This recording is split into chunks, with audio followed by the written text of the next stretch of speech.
Nós vamos então fazer o estudo do nosso livro Fonte Viva. O nosso texto de hoje é o número 138, o remédio justo, que nos leva a uma reflexão importante a respeito das causas e consequências e forma de nós lidarmos com tudo aquilo que envolve a nossa vida no nosso cotidiano, com os nossos sucessos, com as nossas dificuldades, muitas vezes com os nossos fracassos. Então, essa mensagem ela traz para nós como base um trecho, uma pequena passagem, bom dia Edu, uma pequena passagem de uma das cartas de Paulo à comunidade de Tessalônica, aos Tessalonicenses, e diz assim para nós, quanto porém à caridade fraternal, não necessitais que vos escreva, porque já vós mesmos estáis instruídos por Deus que vos ameis uns aos outros.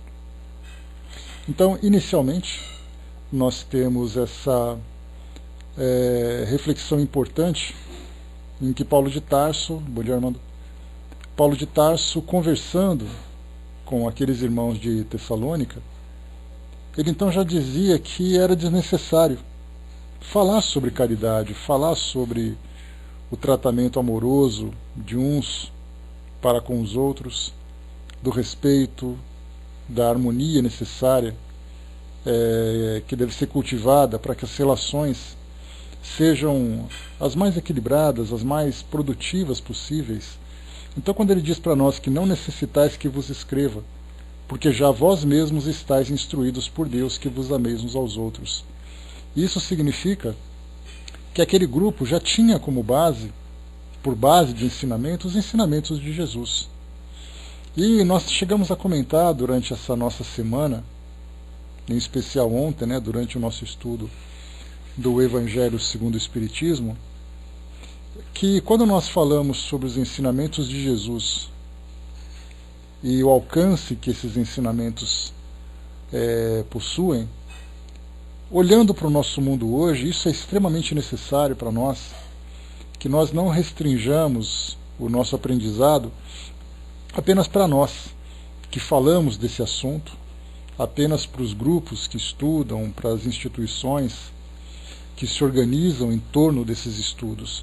Nós temos que sempre fazer a nossa pergunta com relação ao mundo, porque eu posso ter contato com essa mensagem e eu fazer esforços para que ela se torne uma realidade no meu cotidiano, nas minhas ações.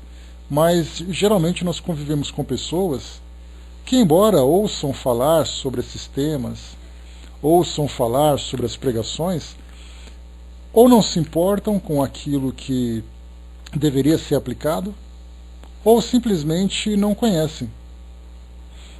Então nós temos ali uma relação que é pluralizada no mundo todo, onde cada um, até mesmo entre aqueles que pensam da mesma forma, e isso nós vemos com bastante facilidade nas relações entre as próprias escolas religiosas, que nem sempre são relações harmoniosas, são relações competitivas, são relações conturbadas, conflituosas, muitas vezes até agressivas, Então, quando nós falamos sobre as mensagens que chegam para nós do mundo espiritual, trazendo para nós um direcionamento das nossas ações, nem sempre todos compreendem da mesma forma, ou nem todos compreendem a própria mensagem, e nem todos conhecem essa mensagem.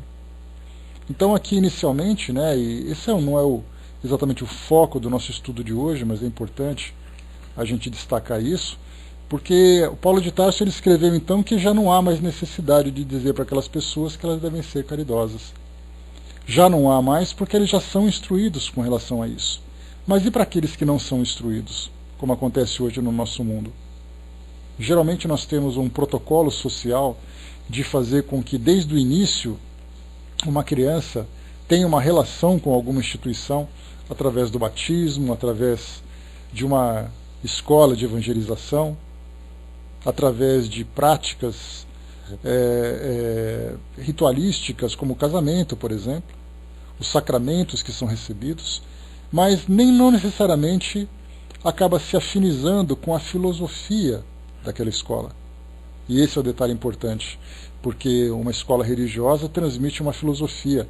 Essa filosofia é exatamente aquilo que vai promover uma transformação na vida das pessoas. E não simplesmente viver na superficialidade das práticas ritualísticas, das práticas religiosas, mas sim nas práticas morais.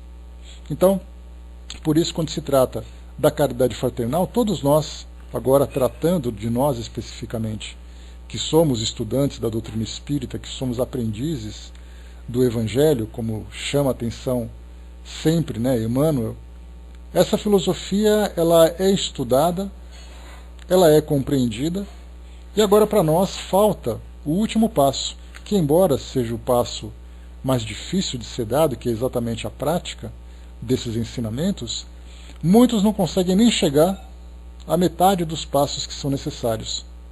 Primeiro ter contato, se interessar em estudar, se interessar em aprender, beijão barbudinho, se interessar em aprender, depois começar a analisar, começar a encontrar dentro de si mesmo as dificuldades, as virtudes, os defeitos, e depois chegar à prática. Nós estamos nessa fase final, pelo menos dentro daquilo que diz respeito ao nosso nível evolutivo. Então, quando se fala sobre a caridade fraternal, Emmanuel vai chamar a atenção exatamente nessa relação com o próprio título, o justo remédio. O remédio tem o objetivo de curar uma doença. Dentro das nossas patologias morais, tudo aquilo que provoca o nosso sofrimento, as nossas dores, nós, de uma forma quase que constante, estamos sempre em busca de um remédio que traga para nós alívio para os nossos sofrimentos. Esses remédios vêm das nossas religiões, vêm dos aconselhamentos, vêm das filosofias, cada um busca no caminho que acha mais conveniente.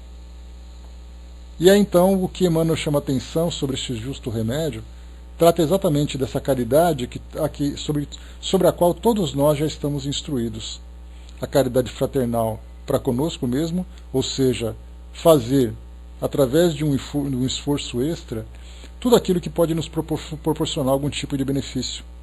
Ou então utilizar a caridade nos nossos próprios relacionamentos. A caridade, que é a ação amorosa com relação ao outro. E nós começamos a perceber que a caridade, sendo o remédio, ela é também para nós uma profilaxia. Algo que vai nos ajudar a prevenir os problemas. Porque geralmente se busca o remédio, que é um hábito que nós temos hoje, no trato da nossa saúde, nós buscamos o remédio depois que o problema surge. Nós não temos ações preventivas de termos, por exemplo, hábitos alimentares saudáveis, de termos hábitos da nossa rotina que são também saudáveis, que vão prevenir os desgastes, que vão prevenir para nós todos os dissabores.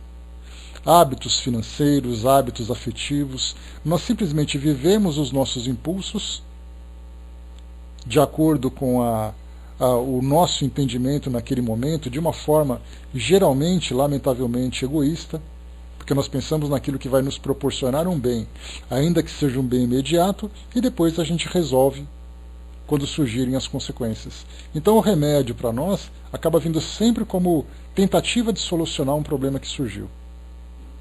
E nós temos que então começar a modificar os nossos hábitos, a trabalhar de uma forma preventiva.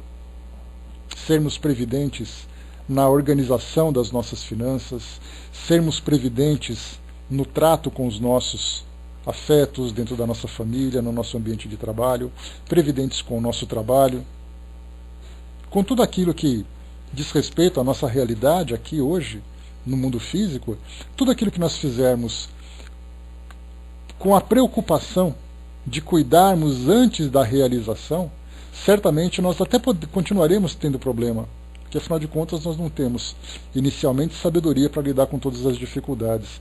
Segundo, nós temos ainda uma resistência muito grande para trabalhar esses valores morais, então eventualmente a gente dá uma escorregada ou outra e um problema acaba surgindo.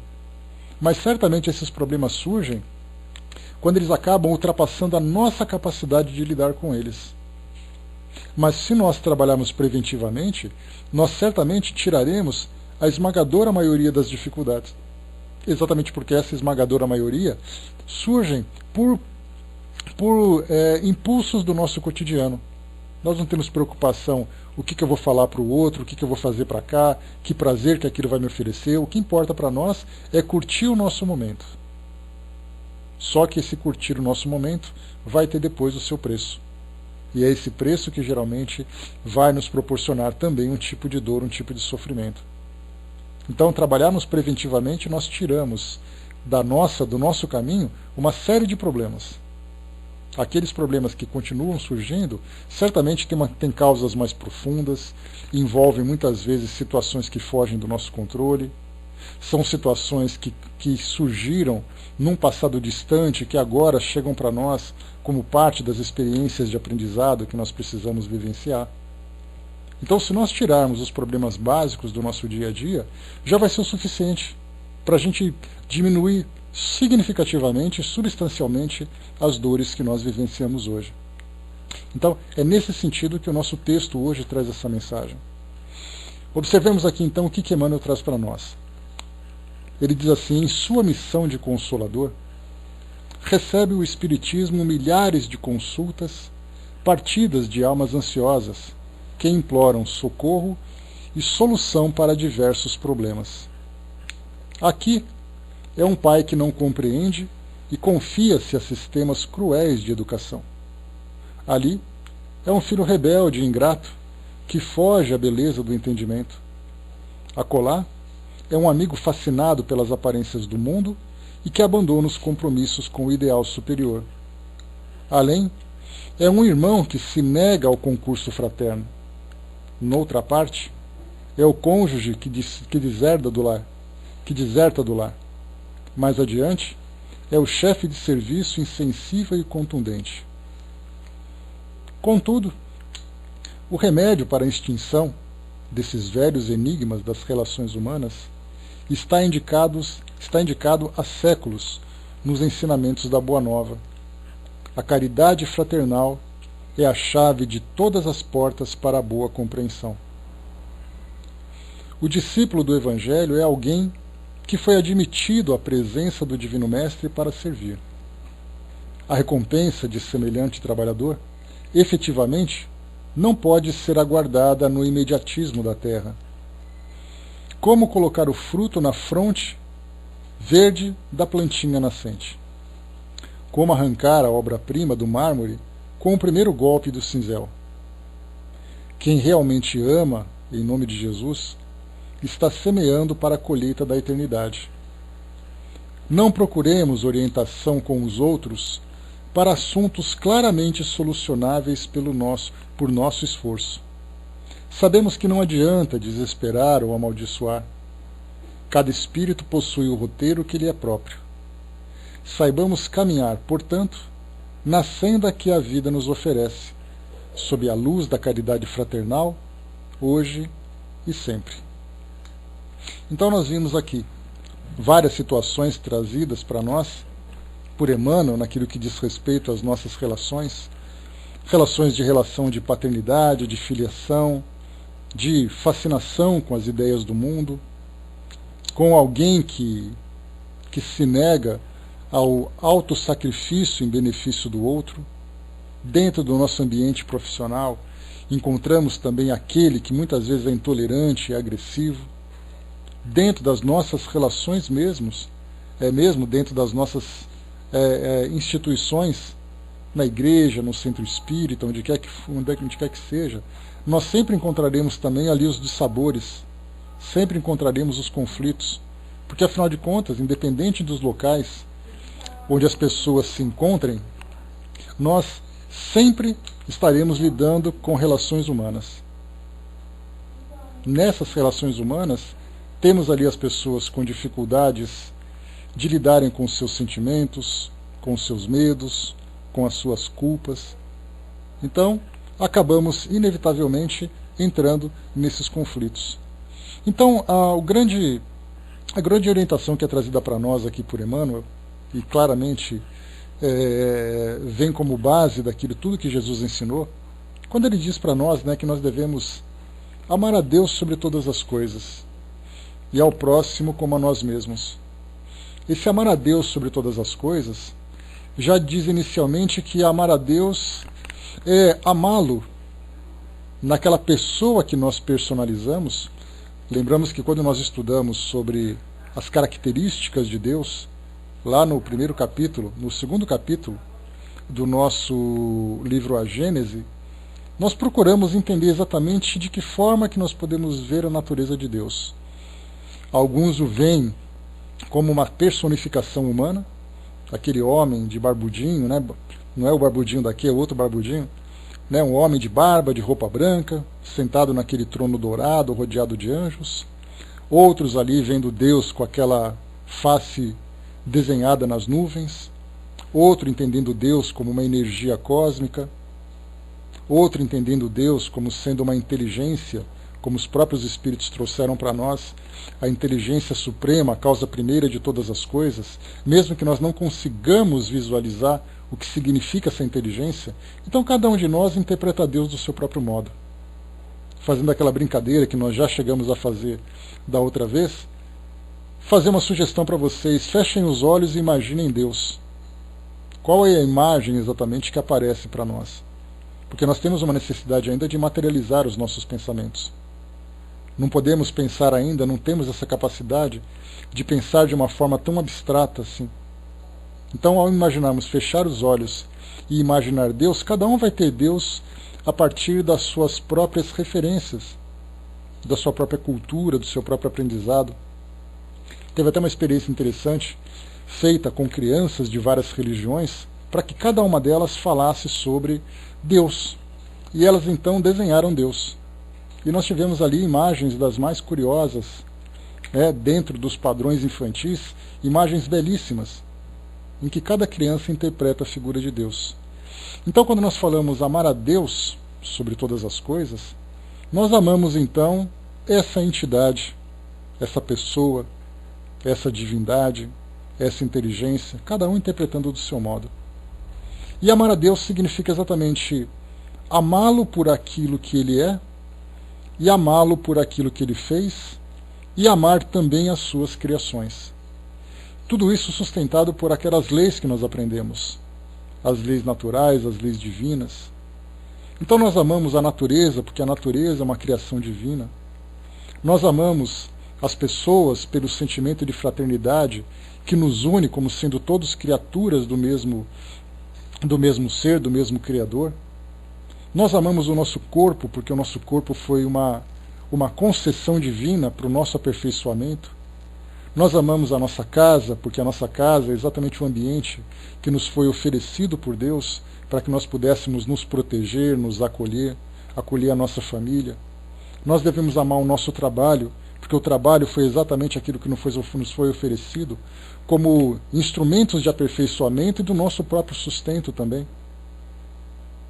Amar a cidade onde nós moramos, que é o nosso ambiente social de convivência.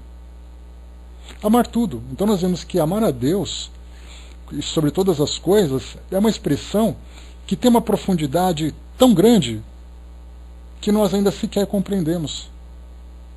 E nós temos que aproveitar tudo aquilo que nos é oferecido, exatamente em nome desse amor que nós dedicamos, que nós devotamos a Deus. Então, inicialmente, amar tudo aquilo que é criatura, tudo aquilo que é uma criação, tudo aquilo que faz parte do meu universo, do meu mundo. A partir do momento em que eu deixo de exercer esse amor, eu começo a infringir essa lei. Eu não me respeito como criatura, não respeito o meu corpo, não respeito a minha posição dentro da sociedade, não respeito a minha família. Então, cada uma dessas infrações que a gente vai cometendo é, na verdade, uma infração contra esse amor que nós deveríamos devotar a Deus. Então, amar a Deus sobre todas as coisas, nós temos que pensar que tudo o que existe à nossa volta, até mesmo aquilo que para nós parece inimaginável, é uma criação divina. Se eu amo alguém no meu dia a dia, eu vou amar aquilo que pertence a ele também. Para trazer um exemplo bastante simples, nas relações com os filhos, dá para imaginar, por exemplo, os pais que adoram seus filhos, que amam seus filhos, que sejam capazes de estragar alguma coisa deliberadamente dos seus filhos? em nome desse amor? Pelo contrário, nós tratamos tudo com muito carinho. São aquelas roupas cheirosas, aqueles brinquedos arrumados, são aqueles passeios bem organizados. Fazemos tudo dentro das nossas possibilidades. Tudo em nome desse amor. No afeto que é devotado a uma outra pessoa, nas nossas relações, seja nas nossas relações mais íntimas, no afeto entre duas pessoas, nas relações entre amigos, nas relações entre famílias, quanto mais afeto existe, mais cuidado também há. Se é assim com Deus, que é o amor mais puro que nós devemos devotar, por que também nós não tratamos com carinho aquilo que Ele nos oferece? Então, amar a Deus sobre todas as coisas começa exatamente por aí. Amá-lo por aquilo que Ele é, como sendo ali a nossa fonte da vida, e amá-lo por tudo aquilo que Ele fez, e, consequentemente, amar todas as suas criações. E depois vem a segunda mensagem: amar ao próximo como a nós mesmos. E aqui também a doutrina já nos fala bastante sobre isso, que amar a nós mesmos, inicialmente, porque eu amo ao próximo como eu me amo. Então a pergunta que eu tenho que fazer é exatamente: de que forma que eu me amo? Porque se eu não tiver um amor equilibrado por mim mesmo, fazendo as melhores escolhas para que eu seja uma pessoa tão feliz quanto possível, amar a minha dieta, amar o meu trabalho, amar a minha rotina, amar os meus amigos, amar as atividades que eu posso realizar que vão me trazer benefícios, que vão me trazer alegria, não o prazer desequilibrado, o prazer descabido, que nós sabemos que vai trazer o seu preço, e esse preço é um preço caro. É aquele preço que vai nos trazer dor, mas é aquela felicidade verdadeira. Então, inicialmente, antes de pensarmos nesse sentimento fraternal, nessa caridade fraternal para as pessoas, há a necessidade de nós pensarmos na caridade direcionada a nós mesmos. E é por isso, né, Miriam, que nós temos hoje muitas mensagens e muitos estudos que são tratados dentro da doutrina falando sobre o chamado auto-amor. O auto-amor significa o amor por mim mesmo. Eu vou fazer tudo o que eu puder para que eu seja feliz. E, obviamente, esse amor que eu sinto por mim mesmo é um amor que vai se estender também por aqueles que convivem comigo, aqueles que fazem parte do meu mundo, conhecidos ou desconhecidos. E aí, então, significa que tudo aquilo que eu faço por mim, eu não vou fazer egoisticamente, porque se eu fizer egoisticamente, significa que eu vou tirar do outro para o meu próprio benefício. E como nós falamos do amor por si mesmo e o amor ao próximo, significa que aquilo que eu faço por mim é algo que eu também vou estender para o outro. Então, se eu faço alguma coisa por mim prejudicando alguém, não existe amor por mim mesmo. Porque, na verdade, eu estou acumulando um débito que depois vai ter que ser quitado. E esse débito moral, ele sempre vem através da dor, nós sabemos disso. Muitas vezes, né? Muitas vezes não, isso é certo, que basta nós analisarmos a nossa própria vida hoje, que é uma vida ainda de aprendizado, uma vida de trabalho corretivo, né, das nossas provas, das nossas expiações. As dificuldades que nós enfrentamos hoje, elas são resultado exatamente das nossas escolhas egoístas, das nossas escolhas equivocadas. Sejam escolhas feitas intencionalmente, sejam escolhas feitas ingenuamente. Porque a ingenuidade mostra para nós a falta de compreensão. A intenção mostra que nós sabemos que é errado e mesmo assim nós fazemos. Então, uma tem o agravante da intenção, o outro tem o atenuante da ingenuidade. Mas nós fizemos as escolhas. Não existe eu fiz sem querer, então eu posso ser perdoado por aquilo que eu fiz. Na verdade não, na verdade tudo aquilo que nós fazemos dentro das determinações da lei de causa e efeito vão sempre trazer para nós um resultado. Então temos sempre que lembrar que a nossa vida hoje é uma somatória de escolhas que nós fizemos do passado. Se eu vou dizer assim, mas a minha vida é uma porcaria, pode ter certeza que as suas escolhas do passado foram porcarias. A minha vida hoje tem uma felicidade relativa. Então, o plantio do passado foi feito com sementes que proporcionaram essa felicidade relativa. É o plantio e a colheita, é a causa e é o efeito. Então hoje nós vivemos também, apesar dessas nossas dificuldades, essa capacidade de fazer escolhas. Inicialmente, escolhas que vão nos afetar diretamente. É aí que entra então o nosso auto-amor. Se eu me amo o suficiente para conquistar a minha felicidade, eu vou fazer escolhas que vão me trazer um retorno positivo. E essas escolhas individualmente vão me trazer esse benefício, e de uma forma secundária também vai envolver todos aqueles e tudo aquilo que está à minha volta. Então, se eu fizer alguma escolha que eu vou trazer algum prejuízo para alguém, esse prejuízo vai ter que ser ressarcido. E esse ressarcimento vai tirar daquilo que muitas vezes nós temos de menos. Então será para nós um grande sacrifício. Então o auto-amor, ele traz para nós esse entendimento. Começa, primeiro, por tudo aquilo que nós fazemos, e tem até uma palestra interessante, uma entrevista interessante, né, Tess, bom dia. É uma entrevista interessante realizada por Divaldo Franco, falando exatamente sobre essa época de fim de ano. A entrevista chama o auto-amor. Ele fez para o programa Terceira Revelação, o antigo programa Terceira Revelação. E aí então, nesse programa, falava assim, a entrevistadora dizia assim, aproveitando essa época de fim de ano, e nós vamos então começar um ano novo, por coincidência, o programa se deu exatamente nessa mesma época em que nós estamos agora. De que forma que nós podemos planejar o nosso novo ano? Como é que serão as nossas escolhas? De que forma que nós devemos direcionar as nossas ações? E aí o tema se tratava exatamente do auto-amor. E uma pergunta que foi feita pela entrevistadora era assim, mas como nós podemos separar o auto-amor do sentimento egoísta? Porque de um modo geral é assim, eu me amo tanto, só que eu me amo mais do que os outros. Aí então nós entramos num caminho perigoso. Porque quando eu acredito que o amor por mim mesmo deve ser maior do que o outro, eu começo a me tornar egoísta. Porque a igualdade transmitida pelos ensinamentos de Jesus fala exatamente que eu devo amar o próximo como a mim mesmo.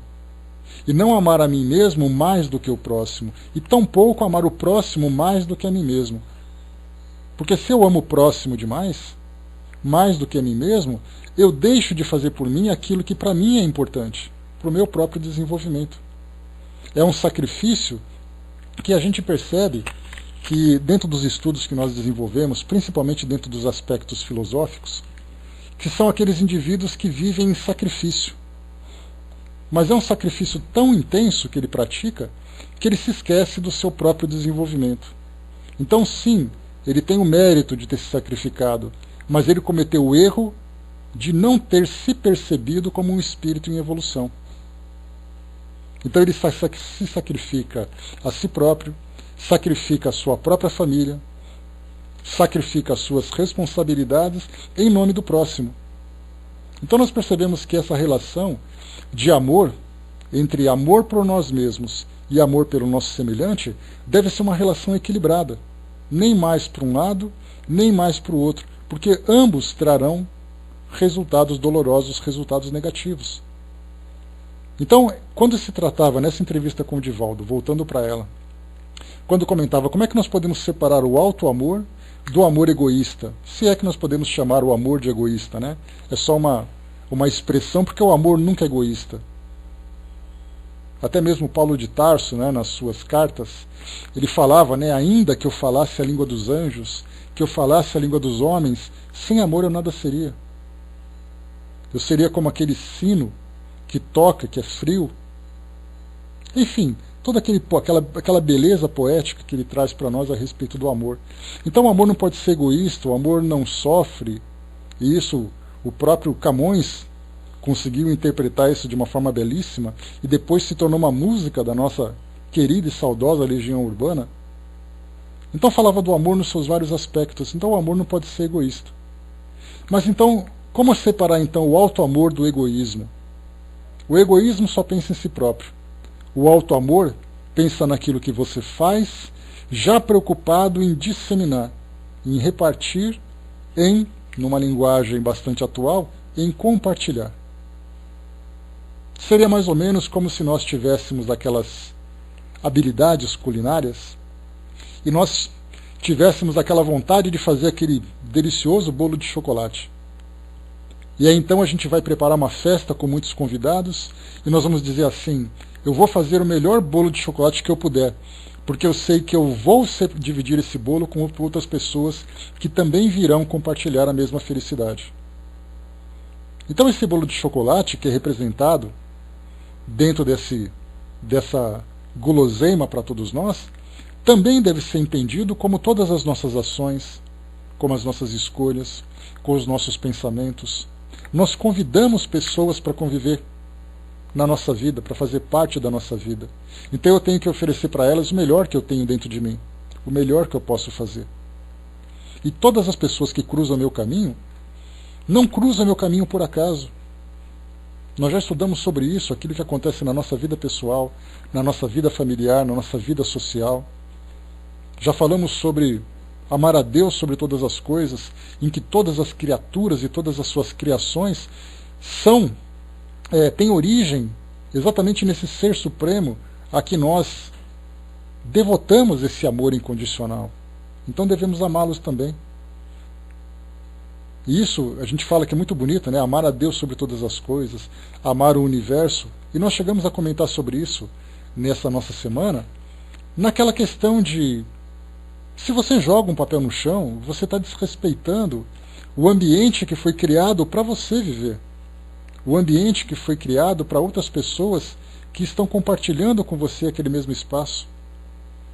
Aquele que joga sujeira, aquele que estraga, aquele que depreda, aquele que ignora, uma pessoa que passa por necessidade, um animal que sofre, qualquer situação em que nós egoisticamente ignoramos, nós ignoramos também esse amor que parte de Deus em nossa direção. A Cindizinha colocou: o auto-amor é algo como sentido de igualdade? Exatamente é. Tipo, ter a consciência de que não somos maiores nem menores que o outro, que não merecemos mais e ao mesmo tempo não merecemos menos. Cada um de nós tem a sua própria característica, né? Então você pode dizer assim que você não é melhor do que ninguém, mas também você não é pior do que ninguém. Porque nós lembramos, como nós falamos ontem, a nossa personalidade ela vai ser analisada pela inteligência mais perfeita, que é Deus. Então tudo aquilo que eu tenho, toda a posição em que eu me encontro, aquilo que eu acho que eu sou, tudo isso para nós é uma mera ilusão. Então, por pior que seja a minha situação financeira, a minha situação de saúde, a minha situação religiosa, social, isso para mim é a condição da minha existência. Mas eu, como um indivíduo que existe, sou tão igual quanto o outro.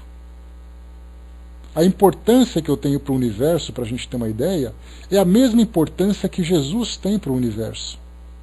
Mas aí nós vamos dizer assim: mas espera aí, Jesus está muito mais evoluído do que eu. Sim, nós estamos falando de evolução, não de importância para Deus. Uma criatura se assemelha a outra. Não importa se eu estou falando de uma formiga ou se eu estou falando de um elefante, de uma baleia.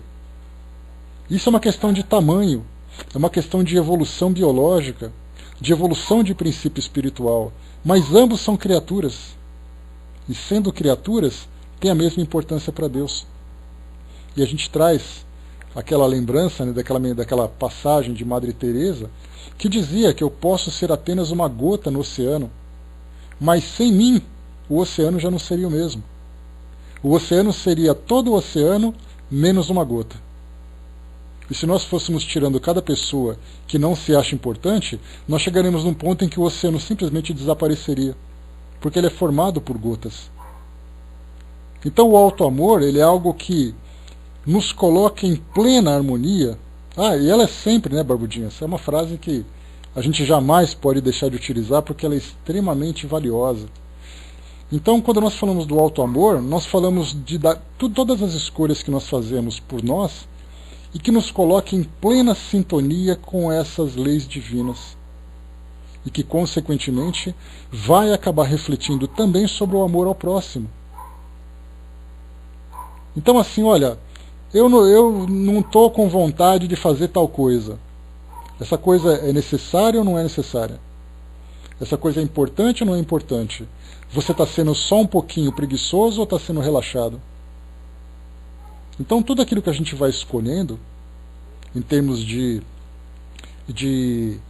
atitudes e responsabilidades e compromissos e tudo mais, sempre deve ter como foco principal o nosso benefício e, por consequência, o benefício daqueles que convivem conosco. Se eu faço uma escolha individualmente, eu sempre vou ter prejuízo, porque o egoísta é aquele que tira de algo que pertence a todos. É claro que na prática, isso vai fazer com que muitas vezes nós nos vejamos numa cilada, numa situação, numa encruzilhada que fica difícil fazer escolha. Um exemplo claro disso, que nós chegamos a falar sobre isso há um tempo atrás, né? Bom dia, professor, bom dia. É só você que chegou agora. Então, nós chegamos a falar sobre isso naquele caso, por exemplo, de uma atitude numa guerra. Lembra que nós comentamos? Como é que o cristão pode se comportar diante de uma guerra? Como é que nós podemos imaginar um soldado sendo cristão? Sendo que muitas vezes ele terá que fazer uma escolha difícil de exterminar um semelhante, sabendo que dentro dos seus princípios, do seu conjunto de valores, ele estará infringindo essa lei. Algumas vezes nós temos que fazer escolhas, não pensando no meu próprio bem, mas pensando no bem maior. E esse bem maior, muitas vezes, quando nessas situações extremas, significa exatamente sacrificar um em benefício de muitos. Aquele que traz o grande prejuízo precisa ser impedido de provocar um mal maior. E isso nós vemos facilmente aqui em São Paulo, por exemplo, né? Eu moro aqui na capital. Nós estamos tendo esse problema com os estudantes, com governo, Secretaria de Educação, policiais. E então nós vemos nos telejornais aqueles jovens reivindicando seus direitos, ou aquilo que eles acham, né, que tem direito de reivindicar. Não é o mérito da nossa questão agora, mas estão ali. De repente aparecem as forças policiais exatamente zelando pela segurança pública, e de repente acontece um entendimento, o jovem protesta acreditando defender o seu direito, o policial age também acreditando, cumprindo o seu dever, e de repente nós perdemos o controle. Quem é o certo, quem é o errado? No conjunto da obra, nós veremos que todos estão errados. Porque, como diz aquela instrução para nós, numa guerra não há vencedores, sempre há perdedores. Se você não perde o material, ou você não perde a própria vida, você perde por ter destruído, ou você perde por ter matado. Então, ou você perde, se você não perde de um jeito, você perde de outro. Então, nessa circunstância social que nós vimos, dessa convulsão social, nós vemos que todos perdem. Mas intimamente, dentro do nosso ambiente de consciência, sempre vai sair perdendo aquele que agiu impulsivamente, alimentando o seu próprio egoísmo, alimentando a sua intolerância, alimentando a sua incapacidade de compreender também a necessidade do outro. Seja você um estudante, seja você um policial, seja você um governante, seja você apenas um membro da sociedade que faz o julgamento. Quando nós analisamos a questão política do nosso país, né, aliás, é muito curioso, quando nós começamos a estudar a doutrina espírita, de repente nós vamos para as ruas e começamos a trazer à tona esses temas que fazem parte do nosso cotidiano, muitas vezes ficamos surpreendidos. Mas espera aí, a gente não está falando de Jesus? Sim. Mas a gente não está falando dos ensinamentos de Jesus? Sim. E onde você acha que esse ensinamento se aplica? Se não é na sua vida, se não é no seu cotidiano. Quando você entra num transporte coletivo e você não tem a sensibilidade de cumprimentar aquele que está servindo, você simplesmente se comporta como egoísta, como se você fosse melhor do que ele. E onde está o ensinamento de Jesus que fala sobre o amor ao próximo? Onde está a gentileza? Onde está a educação? Onde está a fraternidade? O respeito pelo trabalho do outro? Quando você joga aquele papelzinho na rua, você se esquece que alguém está sendo pago para poder limpar a sua sujeira, e você acha que só porque ele está sendo pago, ele deve ser desrespeitado, você se acha melhor para fazer isso? Olha quanta coisa a gente começa a pegar desses ensinamentos e trazer para o nosso cotidiano. Então, nesse caso do auto-amor, e de fazer essas melhores escolhas, quando elas começam, então, a serem apresentadas diante da nossa realidade, nós chegamos em determinados momentos em que nós não sabemos o que fazer. Como eu devo agir dessa situação? Numa situação dentro da minha casa? Será que eu devo levantar a voz para alguém dentro da minha casa para chamar atenção no momento de desentendimento? Será que no momento que o outro me xinga eu devo ficar em silêncio ou eu devo responder?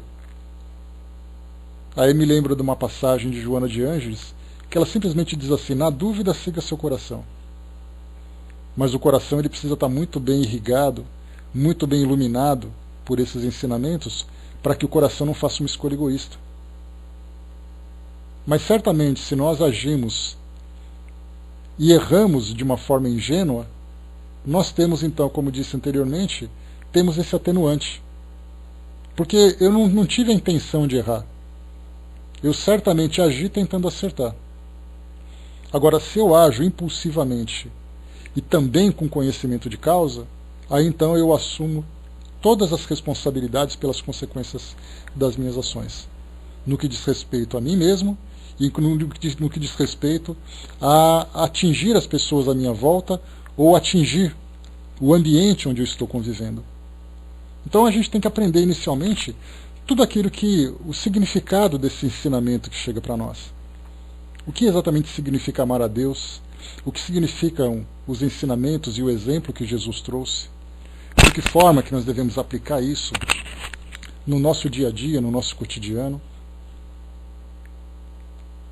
Uma situação simples que nós temos, né, nessa relação de fraternidade. Aliás, ontem nós chegamos a falar sobre isso no estudo do Evangelho segundo o Espiritismo, naquela passagem que fala sobre o homem de bem. A gente falava sobre a liderança, sobre a subordinação. Muitas vezes a gente fica pensando, né, ontem mesmo, depois que nós acabamos o estudo, eu acabei pensando numa coisa que eu falei, poxa, a gente devia ter comentado isso, né, que é uma coisa que faz parte do nosso dia a dia, mas a gente acabou passando. Se eu, por exemplo, falo sobre liderança, falo sobre subordinação, a primeira imagem que chega para nós é uma imagem institucional, empresarial. Eu tenho que ser subordinado a meu chefe, ou então eu me torno o líder de uma empresa.